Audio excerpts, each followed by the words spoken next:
ایسی بنیادی عبادتیں ہیں. جس طرح نماز پڑھنا اللہ کا امر ہے اور اس کا ایک مخصوص طریقہ ہے. اگر یہ نماز کا عمل بگڑے گا تو اس کے بگاڑ کا اثر پڑے گا کہ بگڑی ہوئی نماز زندگی کے تمام شعبوں کو بگاڑتی ہے. بگڑی ہوئی نماز زندگی کے تمام شعبوں کے اندر خرابی پیدا کرتی ہے. کہ جس طرح نماز اللہ کا امر ہے اور اس کو اگر اس کے طریقے پر ادا نہ کیا جائے تو اس سے زندگی کے تمام شعبوں کے اندر فساد پیدا ہوتا ہے.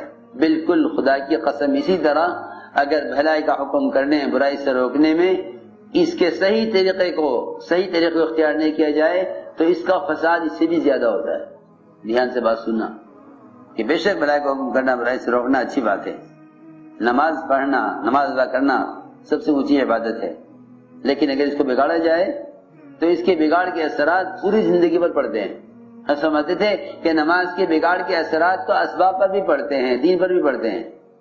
دین اور دنیا دونوں بگڑتے ہیں نماز کے بگڑنے سے, اور دونوں بنتے ہیں نماز کے بننے سے. اسی میں کا یہ ایک امر یہ ہے بھلائی کا حکم کرنا اور برائی سے روکنا, کہ اگر یہ دونوں کام اپنے طریقے سے ہٹ گئے تو ان کا فساد ہوگا. کہ ان کا فساد یہ ہوگا کہ جب کسی کو منکر سے روکنے کے لیے, جب کسی کو برائی سے روکنے کے لیے منکر راستے اختیار کیا جائے گا,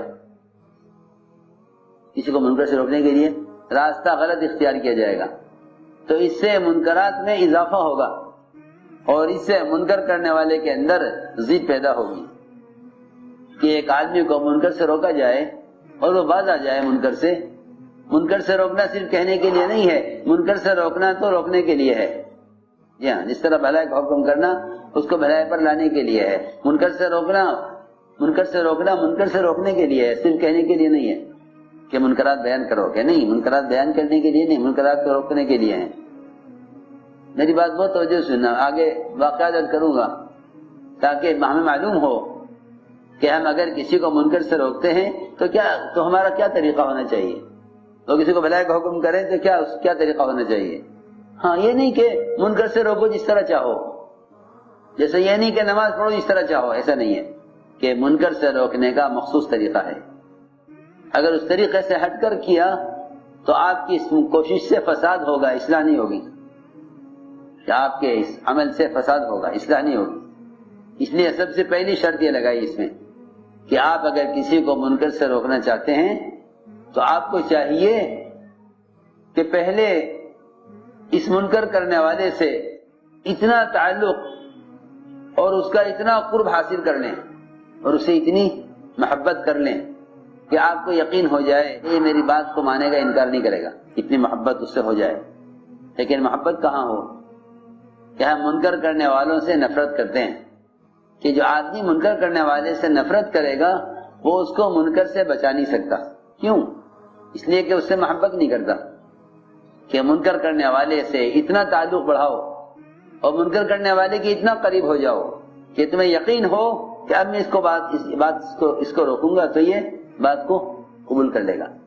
یہ ایک بات فرمائیے. اس لیے صحابہ کرام کی ایک صفت تھی, وہ صفت یہ تھی کہ وہ منکر سے نفرت کرتے تھے, منکر کرنے والے سے نفرت نہیں کرتے تھے.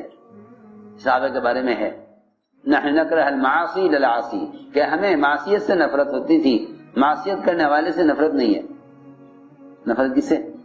گناہ سے نفرت, گناہگار سے نہیں.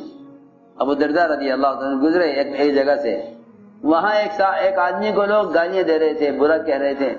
پوچھا ابو درداء رضی اللہ عنہ نے کیا بات ہے, آپ اسے برا کیوں کہہ رہے ہیں, لوگ کیوں جمع ہیں اور اس آدمی کو گالیاں کیوں دے رہے ہیں, کیا بات ہے؟ لوگوں نے کہا کہ ابو درداء آپ کو معلوم نہیں اس نے کیا گناہ کیا ہے, آپ کو معلوم نہیں اس نے کیا گناہ کیا ہے. اس نے گناہ کیا ہے, اس کی وجہ سے ہم اس کو لعنت کر رہے ہیں, اس کو برا کہہ رہے ہیں.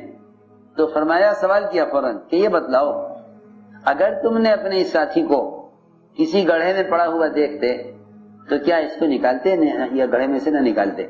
کہ ہاں نکالتے اس کو. کہ کوئی مشرک بھی اگر ہوتا کنویں میں گر گیا یا گڑھے میں گر گیا تو اسے بھی نکالتے, یہ تو مومن بھائی ہے ہمارا. کسی قبیلے کا ہو, کسی رنگ کا ہو, کسی خیال کا ہو, سگے بھائی بھی مختلف رنگ کے ہوتے ہیں, سگے بھائی بھی اگر ایک رنگ کے نہیں ہوتے، مختلف رنگ کے ہوتے ہیں سگے بھائی. اللہ نے بھائیوں کو بھی مختلف رنگ کا پیدا کیا ہے تاکہ تم دوسرے رنگ والوں کو دوسری قوم کا مت سمجھو، دوسرے رنگ والوں کو اپنی جماعت سے الگ مت سمجھو. یہ فرمایا کہ اگر یہ تمہارا بھائی گڑھے میں گر جاتا تم اس کو نکالتے نہ نکالتے، کہاں نکالتے اس کو. اور فرمایا کہ غلط کرنے والا آدمی ایسا ہے جیسا کوئی کسی گڑھے میں گر جاتا ہے. وہ گناہ کرنے والا ایسا ہے جیسا کوئی کسی گڑھے میں گر جاتا ہو کہ اس کو گڑھے سے نکالنا، گڑھے میں گر گیا، اس کو گڑھے میں سے نکالو. سنو غور سے کہ اگر تم خیر خواہ بن کر اور منکر کرنے والے کے نزدیک محبوب بن کر، اگر خیر خواہ بن کر اور منکر کرنے والے کے نزدیک محبوب بن کر منکر سے روکو گے تب تو تمہارے ذریعے اصلاح ہوگی، ورنہ تمہارے ذریعے فساد ہوگا. بہت دھیان سے سننا بات. یہ کون فساد کرنے والا ہے اور کون اصلاح کرنے والا ہے؟ حدیث میں فرمایا کہ اگر تو مسلمان کا عیب تلاش کر رہا ہے اس کو پکڑنے کے لیے، اس کی اصلاح کے واسطے، اگر تو مسلمان کا عیب تلاش کر رہا ہے اس کو پکڑنے کے لیے تاکہ اس کی اصلاح کرے. سنو غور سے، اگر تو کسی مسلمان کا عیب تلاش کر رہا ہے کہ اس کو گناہ کرتے ہوئے پکڑوں تاکہ پھر اس کی اصلاح کروں، تو یہ فرمایا حدیث میں کہ یہ اصلاح کرنے والا نہیں ہے، یہ فساد کرنے والا ہے. انک ان اتبعت عورات المسلمین افسدتهم، کہ اگر تو نے مسلمانوں کے عیب تلاش کیے چاہے ان کی اصلاح کا ہی ارادہ کیوں نہ ہو. سنو کہ جو شخص کسی کی اصلاح کی غرض سے، دھیان سے سننا بات، اس کے عیب کو دیکھے گا کہ اللہ اس سے اصلاح کا کام نہیں لیں گے کیونکہ یہ مصلح نہیں ہے، یہ مفسد ہے، یہ اصلاح کرنے والا نہیں ہے، فساد کرنے والا ہے. مسلمان کے عیب کو تلاش کرے کہ ہم تو اس لیے دیکھ رہے ہیں تاکہ کوئی گناہ کرے گا پھر اسے ہم اس کو پکڑیں گے پھر اس کی اصلاح کریں گے. یہ نہیں کہ یہ راستہ فساد کا ہے، اصلاح کا راستہ نہیں. کہ مسلمان کے عیب کو دیکھ کر اپنی نظر کو ایسے ہٹاؤ، مسلمان کے عیب کو دیکھ کر اپنی نظر کو ایسے ہٹاؤ جیسا کسی سونے والے کے صدر کھلا ہوا ہو اور اس سے نظر کو ہٹانا چاہیے. سونے والا تو بیچارہ سویا ہوا، اسے کیا معلوم اس کا صدر کھل گیا. اس نے کیا کیا؟ سوتے سوتے کروٹ لی اور صدر کھل گیا. تو دیکھنے والے کو اتنا ہی گناہ ملے گا جتنا جاگنے والے کا صدر کو دیکھنے کا گناہ ہے. آپ جاگنے والے کا صدر دیکھیں یا سونے والے کا دیکھیں، دیکھنے والے کو گناہ برابر ملے گا. جی وہ سو رہا ہے. آپ خود دیکھیں تو یہ انفرادی گناہ ہے اور آپ کسی کو بلا کر دکھلائیں، سنو کچھ کہہ رہا ہوں، آؤ بھائی دیکھو یہ اس وقت کھلا ہوا ہے، سو رہا ہے. اس کو میں بزرگ بات عرض کر رہا ہوں آپ سے. جو لوگ امت کی اصلاح کی ذمہ داری اٹھائے ہوئے ہیں نا، انہیں چاہیے کہ سب سے پہلے یہ دیکھیں کہ اصلاح کا طریقہ مسنون کیا ہے، کیونکہ اس سے زیادہ برا ہے وہ شخص جو سونے والے کے صدر کو دکھلانے کے لیے دوسروں کو بلائے کہ دیکھو یہ اس کا صدر کھلا ہوا صدر اس کا، یہ وہ تو سویا ہوا ہے. کہ اگر مسلمان کو معلوم ہو جاوے کہ یہ گناہ ہے اور اس گناہ پر یہ وعید ہے تو اتنا معلوم ہونا کافی ہے. ہدایت اللہ کے ہاتھ میں ہے، ہدایت منکر سے روکنے والوں کے ہاتھ میں بھی نہیں ہے اور ہدایت بھلائی کا حکم کرنے والوں کے ہاتھ میں بھی نہیں ہے. وہ تو نبیوں کے ہاتھ میں بھی ہدایت نہیں ہے، ان کا کام بھی تذکیر کا ہے کہ انہیں یاد دلا دو. نہیں بات جو سننا بہت، انہیں یاد دلا دو کہ انہیں یاد دلاؤ کہ یہ غلط ہے. اور یاد دلانا بھی تعلق کے ساتھ، نفرت کے ساتھ نہیں. اگر تم نے کسی کو منکر یاد دلایا نفرت کے ساتھ، تمہاری بات کو قبول نہیں کرے گا کیونکہ تمہارے دل میں اس کے لیے نفرت ہے. کہ اولاد جو آپ کے تابع ہے، اولاد جو آپ کا خون ہے، اولاد جو آپ کے گھر کا فرد ہے، آپ تعلق کے بغیر اولاد کو بھی برائی سے نہیں روک سکتے. تو جو آپ سے متعلق نہیں ہے، آپ کا خون نہیں ہے، آپ کی رشتہ دار، آپ کی اولاد نہیں ہے، آپ ان کو تعلق اور قرب کے بغیر کیسے روک سکتے ہیں؟ یہ بنیادی بات ہے کہ کسی کو منکر سے روکنے کے لیے پہلے اپنے دل کا حال دیکھو، کیونکہ منکر سے روکنے میں اس کا نفس داخل ہے یا نہیں. اگر نفس کی وجہ سے روک رہا ہے تو اس کے روکنے سے فساد ہوگا. نفس داخل ہے کہ نہیں؟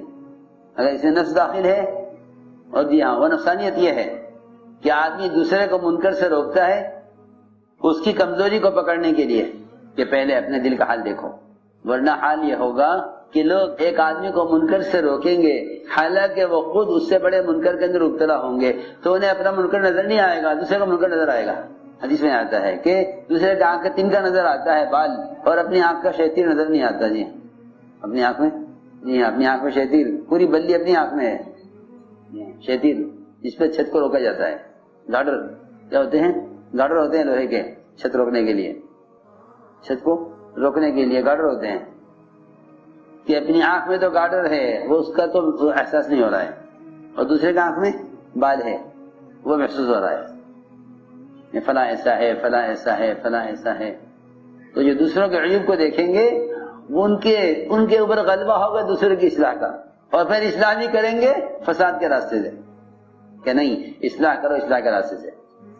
تو میں نے ایک بات عرض کی ہے کہ منکر کرنے والے کی ٹوہ میں لگنا اور منکر کرنے والے کے عیب کو تلاش کرنے والا مفسد ہے. اللہ اس سے اصلاح کا کام نہیں لیں گے، اللہ اس اصلاح کا کام نہیں لیں گے، یہ مفسد ہے.